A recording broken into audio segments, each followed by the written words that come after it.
It is ugly, I will say that first and foremost, and it is gonna have to die.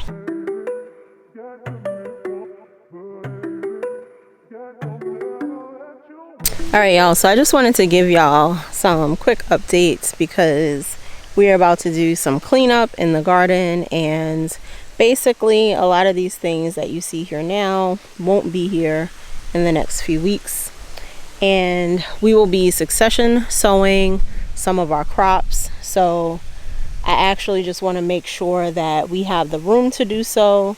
I still see some plants are producing some things, which I think is weird because they're on dead vines, which is interesting. Like if you can see these squashes here, that little fruit wasn't here the other day. But basically I had pulled out like the bush beans a little while ago. And my pole beans, which is like funny because they started trellising, but they actually are not doing or looking really well. So I am going to be pulling those out, and then I'm actually going to restart those plants pretty soon so that we can get a good green bean harvest. I think they were just like completely overcrowded in this space. At the time that I planted them, I did have my squash down with them, like kind of in this corner. So the squash was like vining out. These were trying to vine up, and it just wasn't a good situation.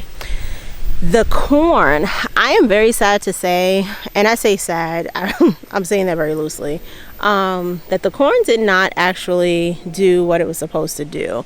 Now, I think the real issue, and I'm not really sure what this stems from, if you guys can like kind of look and see the tassels, the pollen is there, but they never actually broke off and attempted to pollinate anything. There was never a point that there was pollen falling around. So when the corn started silking, there was no pollen to pollinate it. I'm not really sure what causes that, what that would have come from, but you know, at this point I'm kind of over it. It's no point keeping all this corn here if it's not going to do anything.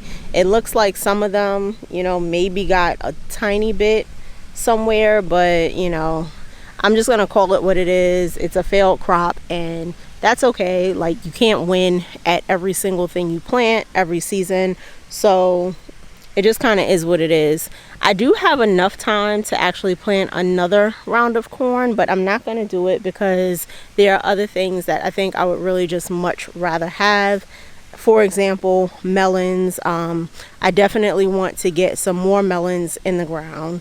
I want to also, oh wow, what is that? I know that is not a cucumber in there. That is a cucumber. That thing is huge. I want to get my second round of like winter squash into the beds, so I want to have the proper spacing for that this go round. I really did those plants a disservice by crowding them in with the corn, and even though we got a few winter squashes, definitely was nowhere near the amount we could have and really should have gotten for the amount of plants I had planted.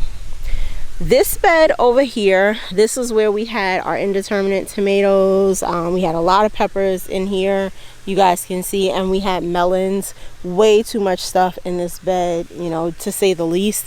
And I will say we did have a semi-decent first melon harvest. You can see that there are still some melons growing in here. I'm pretty sure this is a crimson sweet up under here. It's not ready, it's still growing. I have a couple of, I believe, torpedo melons as well as some brilliant melons in here. And then the tomatoes, what's left of them, I don't think these plants are going to do a lot more fruiting, so I'm actually just going to go ahead and pull them all out and prepare for like succession sowing for tomatoes. I don't know if I will do all of my tomatoes, like, or even as many indeterminates, but I am going to do some. Some of them will still grow probably through until like January for us, and they may even grow through the entire year if they are protected by frost. So things like the cherry tomatoes, I probably can even get away with some early girls, to be honest. Ooh, almost tripped over something.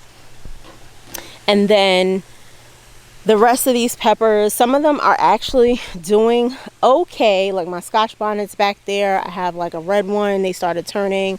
These little supposedly sweet carnival peppers, those are actually really good, even though I do believe that they're actually sweet cherry peppers. Those are doing really well, but I do have another plant of those, and I was like, I'm okay with wiping this one completely clean. So the next time you guys see this bed, it definitely will not look like this. I have a succession planting of gray zucchini that I put here. This plant is not doing well, so I'm gonna go ahead and pull it out. It's no need for having anything take up space in my garden that just is not gonna do what I need it to do.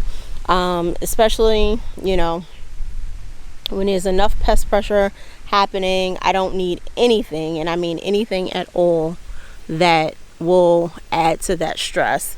I think this is a squash bug that I'm seeing. I don't know. It's on the sunflower. What the heck is that? Oh, I've never seen that before. What is that? So this is the first time I'm seeing this little bug over here. If y'all can identify it, let me know. I don't know if that's a squash bug or some type of pepper beetle or what, but it is ugly. I will say that first and foremost, and it is gonna have to die. So he won't be here the next time y'all are here either. These are my sweet potatoes, and these are getting ate up so badly to the point that I'm even wondering if they're gonna survive through the rest of the time they need to grow. And apparently we have a visitor living in the bed, so I'm hoping that he's contributing to keeping whatever is eating my sweet potatoes at bay. I've started to see more lizards coming back. They had kind of left for a little bit after I took the netting off, but seems like some of them are coming back, which I'm completely okay with. This bed we cleared out pretty much all of the banana peppers. I still have another one of those like sweet cherry pepper or sweet carnival pepper, whatever they are, and then we have some more Scotch bonnets over here. So I probably will be, I'm not pulling out my eggplants yet, but I probably will be pulling out things like these basils that are flowering. The bell pepper in this bed, I probably will pull that once I pull these fruits, because I really want to open this particular bed up as much as possible for more like melon plantings. I'm probably going to plant some in this bed so that they can come over this way, and then the other ones will come over from that bed in here, and then they'll have the outside perimeter to go around as well. I'm probably going to be planting a pumpkin in one of my grow bags. I don't know how well that's going to work, but we'll see when it happens. The peppers are doing pretty nicely still. Definitely struggling with these leaf-footed bugs. The adult ones, they are just like terrorizing the fruits. We're still getting a pretty good harvest though, so I'm gonna be honest, like, they're annoying more than anything, but I'm not stressing that badly over it, because the reality is you just cannot kill every single bug that graces your garden, and I'm not even going to attempt to kill myself and try to. I have some leeks that are flowering. I'm considering pulling these out of here, all of them, and just kind of starting anew for the fall. They have served me well. I will save what I can save from them, but I'm not sure on that one. It is something I'm considering. We definitely have some fennel that is flowering, and that will not be here the next time you guys are in this little patch, as well as like places where my Roma tomatoes were. And then this cucumber plant, even though it seems to me like it's trying to die back, it is still putting on fruit.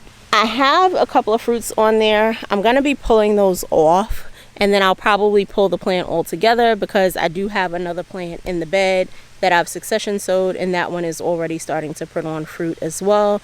And I don't need two tasty green cucumber plants going at the same time. We have some more tomatoes in the middle here. Now, I don't know, y'all, if I'm going to keep these. They seem to be doing okay, but you know, are they really going to put on new fruits? My biggest goal right now is to clear this little middle patch over here and try to pick up all these grow bags. I really want to start to transition from having a ton of grow bags to being able to put down the rest of the beds that we want to put down, and then really just focusing on gardening for the most part in the beds. I will keep a few of probably like the 20-gallon grow bags and maybe just a short couple of the smaller ones for things that can really thrive in them. But it has been way too taxing to try to keep these things watered in this like southern heat. So great for fall, great for winter, you know, if you want something to grow in, but these really are not productive for late spring and summer growing in our climate. So that is really everything I wanted to show y'all for today. I hope you guys enjoyed just kind of taking a sneak peek. It'll be a little bit before I do another garden tour, but just so that you guys can see, you know, what's happening now, because the garden is probably going to look a lot different in the coming weeks. So I appreciate y'all for watching. Thank you as always for taking time to spend with me in the garden. Let's keep learning, sowing, and growing together, friends. Until our next garden update. Bye.